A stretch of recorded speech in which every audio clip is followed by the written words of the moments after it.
The Convention of Tauroggen was an armistice signed 30 December 1812 at Tauroggen between General Ludwig Yorck on behalf of his Prussian troops and General Hans Karl von Diebitsch of the Imperial Russian Army. Yorck's act is traditionally considered a turning point of Prussian history, triggering an insurgency against Napoleon in the Rhine-Bund. At the time of the armistice, Tauroggen was situated in Russia, 40 kilometers east of the Prussian border. According to the Treaty of Paris, Prussia had to support Napoleon's invasion of Russia. This resulted in some Prussians leaving their army to avoid serving the French, among them Karl von Clausewitz, who joined Russian service. Between October and December, Yorck received numerous Russian requests to switch sides. He forwarded these to Berlin, but received no instructions. When Yorck's immediate French superior, Marshal MacDonald, retreated before the corps of Diebitsch,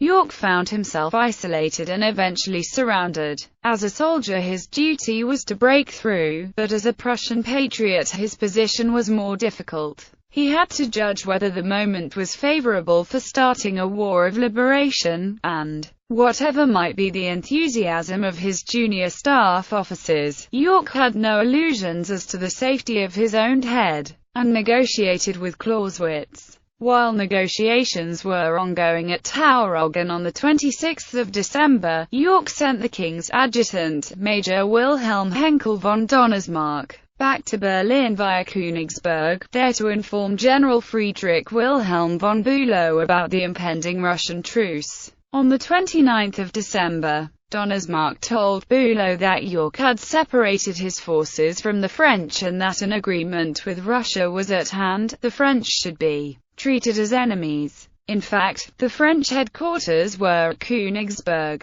The French commander, Joachim Murat, informed Bülow of Yorck's treason on 1 January. Later that day a letter arrived by messenger from Yorck himself. The Convention of Tauroggen, signed by Diebitsch and Yorck, neutralized the Prussian corps without consent of their king. It also left the East Prussian border completely undefended. The news was received with the wildest enthusiasm in Prussia, but the Prussian court dared not yet throw off the mask, and an order was dispatched suspending Yorck from his command pending a court-martial. Diebitsch refused to let the bearer pass through his lines, and the general was finally absolved when the Treaty of Kalisz definitely ranged Prussia on the side of the Allies. Between 1 January, when Murat moved his headquarters west to Elbing, and 3 January, when Marshal Jacques MacDonald, Yorck's superior, arrived in Königsberg, Bülow worked feverishly to move his supplies to Graudenz and about 5,000 men to Kreuzberg, where he arrived on 2 January. On 9 January he retreated west across the Vistula, ceding East Prussia to the retreating French and advancing Russians. On 5 January, Yorck had sent his last messenger to Berlin. On 8 January, he arrived at Königsberg with the Russian general Ludwig Adolf von Wittgenstein. Yorck reaffirmed his commitment to the armistice, but refused Wittgenstein's demand that he fight the French. That day, however, the king's messengers arrived to dismiss Yorck from his command and repudiate his armistice.